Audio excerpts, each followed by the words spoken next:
Hello friends, welcome to Pro Talent and I am Nitin Parmar. My dear students, आज on 4th of April we are going to talk about some important current affair modules. दोस्तों, आपने सुना होगा पाकिस्तान के अंदर जो no confidence motion चलने वाला था, वहाँ पे एक मज़ेदार सा यॉर्कर इमरान खान ने डाला एंड इमरान खान अपने ही इगेन से कुछ महत्वपूर्ण इगेन से डिसीजन की वजह से अपना नो कॉन्फिडेंस मोशन को बचा पाए. What did he do? He simply, you can say, asked the deputy speaker to quash the no confidence motion and dissolve the assembly. ठीक है, उन्होंने असेंबली को डिसॉल्व कर दिया ताकि एक ऐसे नया इलेक्शन किया जाए और उनको नो कॉन्फिडेंस मोशन का सामना ना करना पड़े. Now that is very interesting, है ना. उन्होंने काफ़ी मज़ेदार तरीके से इसको किया. अब ये क्या लीगल है? सुप्रीम कोर्ट ऑफ पाकिस्तान क्या बोलेगी? किस तरीके से ये बात आगे बढ़ेगी? वो एक से आगे 1 या 2 दिनों में हमें पता चलेगा. But something very important for us to notice that no confidence motion वहाँ पे एक से पास नहीं हो पाया अगेंस्ट इमरान खान. ओके, ठीक है दोस्तों, आज हम बात करने वाले कुछ महत्वपूर्ण मुद्दों के बारे में जो इंडिया के साथ कनेक्टेड है. ठीक है, जो हमारी करंट अफेयर के मुद्दों के साथ एग्जाम पॉइंट ऑफ व्यू काफ़ी महत्वपूर्ण बनेगा. दैट इज अगेन से हमारे chief justice of India CBI के बारे में कुछ महत्वपूर्ण चीज़ बोले थे. ठीक है, then there is a demand which is coming up of restoring old pension scheme and then there is a big issue happening about Chandigarh resolution जो पंजाब के सीएम ने उसके ऊपर लागू करने की कोशिश करी है. माय डियर स्टूडेंट्स, ये हमारे डेली करंट अफेयर मॉड्यूल का 4th of April का मॉड्यूल है. इसको आप लाइक करना भूलिएगा मत, हमारे चैनल को सब्सक्राइब करने का भूलिएगा मत and don't miss out to take up membership because ये जो पूरा कंटेंट है आपको मेंबरशिप के द्वारा ही मिल पाएगा आगे बढ़ते हुए. ठीक है, however it is important for us to again say ensure that there are economic costs are to be borne. ठीक है, and thereby if you take membership it is going to help us. Okay, thank you in advance. ठीक है, there are already so many students who have taken it. ठीक है, if you are missing out on it please take it. ठीक है, let's start to talk about the investigative agency called CBI. दोस्तों, भारत में अलग अलग तरीके की इन्वेस्टिगेटिव एजेंसीज है. ठीक है, और ये इन्वेस्टिगेटिव एजेंसी हमने कोशिश करी स्पेशलाइज्ड एक से प्रॉब्लम्स को हैंडल करने के लिए.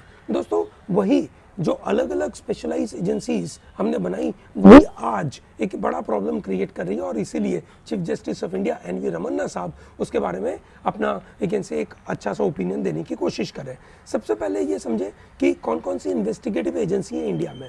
इंडिया में सीबीआई है which is called Central Bureau of Investigation. All important criminal matters, ठीक है, are to be again say investigated by CBI.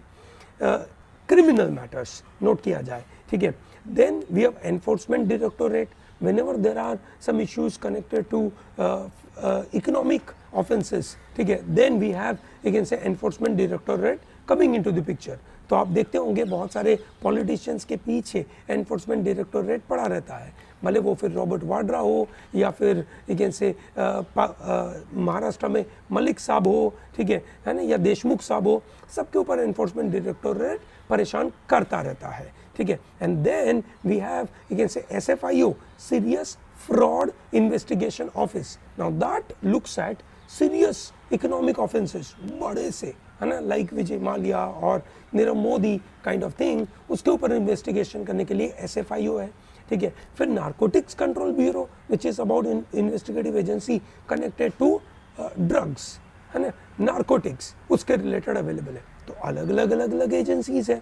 ठीक है, तो CGI साहब ने क्या बोला, CGI साहब को CBI के साथ क्या प्रॉब्लम है. ठीक है, उन्होंने कहा that look CBI has come under deep public scrutiny.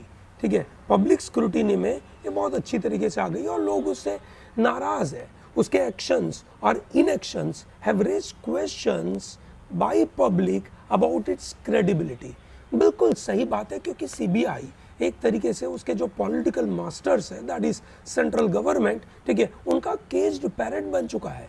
ठीक है, तो आज लड़े से सत्ता पे जो भी पॉलिटिकल पार्टी होगी, उनके अपोजिशन में जो पार्टी होगी, ठीक है, उसके खिलाफ CBI इंक्वायरी कराते रहते हैं. ये सुनो, तो ये एक तरीके से जो उनके डिसेंडेंट्स हैं जो उनके खिलाफ जाते हैं उनको पकड़ के, ठीक है, उनको बांधने की बात हो रही है. ठीक है, this is really not acceptable.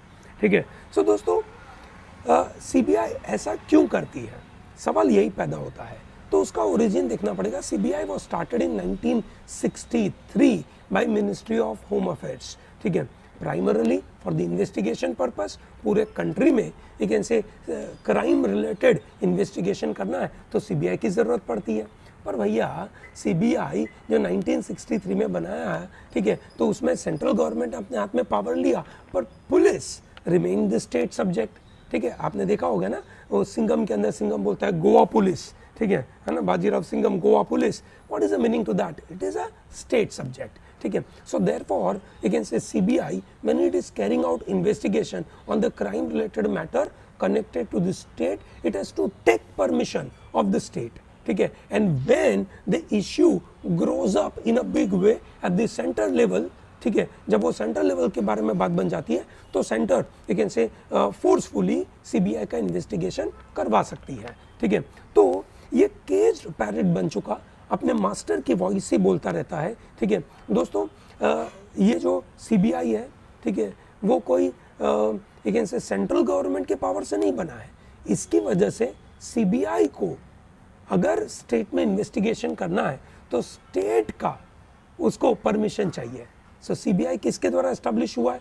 Delhi special police establishment act के द्वारा 1946 के द्वारा सीबीआई बना था, ठीक है। तो उनके बड़े बड़े प्रॉब्लम क्या? पहला problem that it is having lot of political interference, ठीक है, बड़ा पॉलिटिकल इंटरफियरेंस है, ठीक है। सीजीआई भी वही बोल रहे हैं that it is a political interference वाला संस्था, ठीक है। इनफैक्ट आप देखेंगे सीबीआई के जो करंट डायरेक्टर है राकेश अस्थाना साहब, he is having a very close relationship, as the various newspapers say, he has a very close relationship with Modi. मतलब मोदी के कॉन्फिडेंट है, ठीक है। तो मतलब वो फिर जानबूझ के अलग अलग तरीके की इन्वेस्टिगेशन करेंगे, ऐसा उनके ऊपर आरोप है, ऐसा बहुत सारे अखबार वाले बोलते हैं, ठीक है। Then another problem with this central investigative agencies are that there are overlapping agencies. जैसे हमने बताया सीबीआई है, एसएफआईओ है, एनफोर्समेंट डायरेक्टोरेट है, नारकोटिक्स कंट्रोल ब्यूरो है। तो इतनी ओवरलैपिंग एजेंसी है, तो कौन सी एजेंसी काम कर रही है, कौन सी एजेंसी उसका रिजल्ट निकाल रही है, वो अपने आप में कंफ्यूजन होता रहता है, ठीक है, और काम इसकी वजह से डिले होता रहता है। एंड स्टेट का जो पावर है उसके ऊपर, ठीक है, मतलब स्टेट उसको ना बोल सकता है, ठीक है। So that means CBI has a limited power, ठीक है। तो स्टेट कौन कौन से स्टेट ने उसको ना बोल के रखा है that we will not allow CBI to investigate any matter connected to our state, which is West Bengal, Andhra Pradesh, and there are few more states which are in the pipeline, ठीक है। सो दोस्तों ये जो हारमोनियस रिलेशनशिप स्टेट और centre के बीच में अगर डेवलप करना है, so then we need an umbrella organisation which ensures कि भैया ये सभी SFIO, enforcement directorate, CBI, narcotics control bureau, ये सब एक में आ जाना चाहिए, and it should turn out to be really wonderfully well, ठीक है। चलिए आगे बढ़ते दोस्तों। एंड नाउ आपने देखा होगा there is a demand for rolling back the old pension scheme. नई पेंशन स्कीम तो 2004 से आ चुकी है, ठीक है, पर आपने देखा होगा 1 अप्रैल was celebrated, or it was termed as basically a protest by the people saying that we want the old pension to come back, है ना, we want old pension to come back. Now what is this old pension and what is this new pension? We all understand what is pension, ठीक है। Pension क्या होता है कि जब आदमी नौकरी करता है, ठीक है, नौकरी के दौरान कुछ परसेंटेज पैसा वो अपने फ्यूचर के लिए सेव करता है कि जब वो रिटायर होगा, जब उसको इनकम मिलना ज़ीरो हो जाएगा, तब वो क्या करेगा, ठीक है, तब उसको एक मंथली फिक्स अमाउंट मिलता जाएगा, दैट इज कॉल्ड पेंशन, ठीक है। पेंशन का काम कैसे होता था पहले कि भाई let's say you join let's say government organisation, government आपके सैलरी में से कुछ परसेंटेज काट के पेंशन में लगाती थी, ठीक है, और गवर्नमेंट खुद भी उसमें कंट्रीब्यूट करती थी। सो लेट अस से आपकी सैलरी थी 10,000 रुपीज़, उसमें से गवर्नमेंट ने आपका 1,000 रुपीज़ काटा, गवर्नमेंट ने खुद का 1,000 रुपीज़ डाला, so total 2,000 rupees are put every month into the pension. फिर जब आप रिटायर होगे, उस कॉर्पस में से, उस पैसों में से आपको एक से जो एक से महीने का पैसा मिलेगा, विच विल बी जो आपकी लास्ट ड्रॉन सैलरी होगी उसका 50% पैसा आपको मिलेगा, ठीक है। मतलब आपने कंट्रीब्यूट किया, गवर्नमेंट ने कंट्रीब्यूट किया, फिर आप जब रिटायर हुए तो आपको उसका पैसा मिला. That is how the pension works. Old pension scheme was the government was taking the burden on it, which means government was taking money from the employee. They were putting their own money, and then it was a responsibility of the government to pay money to the people. Okay, now government wants that we do not want to take such kind of, you can say, burden. क्यों ऐसा? क्योंकि भैया बात ऐसी हो गई कि लोग 60 साल की उम्र में रिटायर होते हैं और वो लंबा जीने लगे. जब वो लंबा जीते हैं, ठीक है, तो गवर्नमेंट, सेंट्रल गवर्नमेंट के ऊपर बर्डन बढ़ जाता है कि भैया इन लोगों को इतने समय तक का पेंशन देना है. अच्छा, आदमी मर गया तो उसके घर वालों को भी पेंशन मिलता है. जैसे हस्बैंड की डेथ हो गई तो वाइफ को मिलेगा, वाइफ की डेथ हो गई तो हस्बैंड को मिलेगा. That is how the pensions are available. ठीक है, सो सेंट्रल गवर्नमेंट के ऊपर और अलग अलग स्टेट गवर्नमेंट के ऊपर ये बर्डन बढ़ने लगा था. ठीक है, सो 2004 से सेंट्रल गवर्नमेंट ने स्कीम निकाली कि भाई we will not take the burden of pension, you have to directly, you can say, go through a pension scheme which will be held, you can say, in an independent manner called NPS, National, you can say, Pension Scheme. Okay, तो वो independent चलेगी, central government उसके ऊपर कोई काम नहीं करेगा. वो एक बॉडी होगी, ठीक है, वो आपका पैसा लेगी, गवर्नमेंट का पैसा ले लेगी. ठीक है, मतलब आपका 1000 रुपीज़, गवर्नमेंट का 1000 rupees on a monthly basis. फिर जब आप रिटायर हो गए आपको उसमें से पैसा मिलेगा. And this scheme will be regulated by PFRDA. What is PFRDA? Pension fund regulatory and development authority, है ना. It is a regulatory body. ठीक है, स्टैट्यूटरी बॉडी बना के रखी थी गवर्नमेंट ने और वो रेगुलेशन करेगी. ठीक है, तो NPS जनवरी 2004 से इंप्लीमेंट हुआ था. ठीक है, दिस इज वेरी इंपॉर्टेंट. ठीक है, सभी सिटीजन्स इसमें इनकॉर्पोरेट कर सकते हैं. 18 साल से लेकर 70 ईयर के बीच में लोग इसमें पार्टिसिपेट कर सकते हैं. Now this is interesting. ठीक है, तो दोस्तों ओल्ड पेंशन लोगों को पसंद नहीं आया क्योंकि वो सरकार को पसंद नहीं आया, लोगों को तो पसंद था, लोगों को चाहिए था. ठीक है, लाइफ लॉन्ग पोस्ट रिटायरमेंट हुआ जिसकी वजह से ये थोड़ा सा दिक्कत हो गया. सैलरी सरकार को देना पड़ रहा था तो वो दिक्कत हो रहा था. ठीक है, so now people are demanding. So कौन कौन डिमांड कर रहा है? राजस्थान ने बोल दिया that we, you can say, will bring this, you can say, pension once again, that is old pension. Chhattisgarh says we are going to bring it back. ठीक है, केरला, आंध्र प्रदेश एंड आसाम ने एक अपनी कमेटी बिठाई है जो इसको इन्वेस्टिगेट करेगी और उसके बारे में बताएगी कि कैसे करना है. ठीक है, I hope it is very clear. So in this module we talked about CGI on CBI, we talked about, you can say, demand for restoring old pension scheme. Oh, that is one more issue left, which is called restoration of Chandigarh as the only capital of Punjab. So दोस्तों, Punjab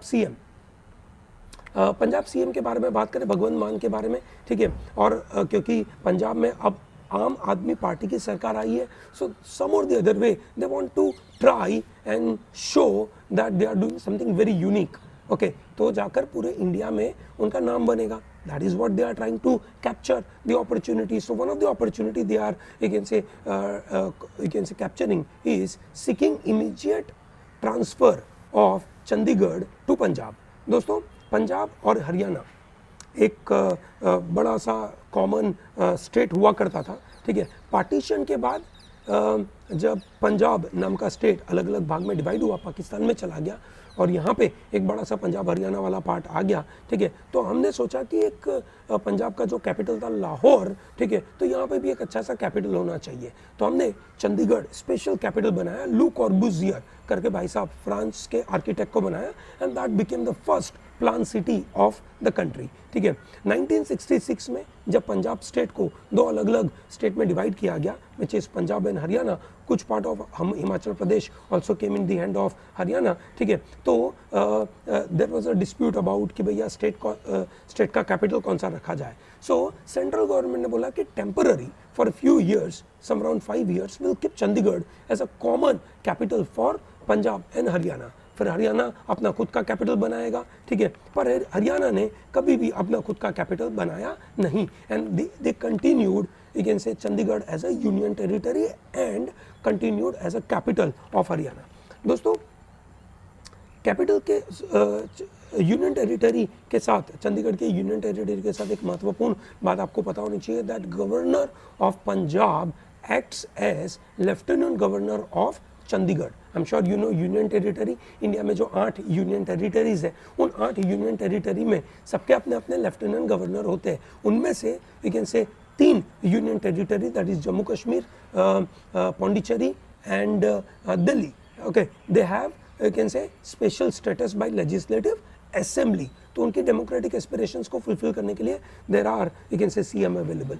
part 8 of constitution deals with union territory. 7th amendment में हमने union territory के बारे में you can से चीज़ें डालना चालू किया था। दोस्तों, ओरिजिनल कॉन्स्टिट्यूशन में यूनियन टेरिटरी का कंसेप्ट नहीं था, 7th अमेंडमेंट में यूनियन टेरिटरी के बारे में बातें आई। ठीक है, तो देखते हैं, है ना, इसके बारे में क्या होगा। हरियाणा भी अब गियर अप कर रहा है कि भैया हमें कोई भी तरीके से चंडीगढ़ को खोना नहीं है। ठीक है, चलिए, एक बड़ा सा पॉलिटिकल मुद्दा डेवलप होगा हमारे लिए, करंट अफेयर के ये महत्वपूर्ण मुद्दे। ठीक है दोस्तों, ये वीडियो को लाइक करना भूलिएगा मत, हमारे चैनल को जरूर सब्सक्राइब करिएगा and tell to large number of people to be part of pro talent. Okay, thank you and have a good day.